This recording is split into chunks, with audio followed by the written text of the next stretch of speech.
خب اینجا منطقه است که روز 28 جنگ شدید در اینجا رخ داد. اینجا منطقه تاجیک نشین است.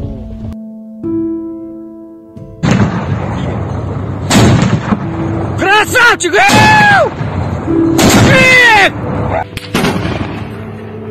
Красавчик, кыргызы!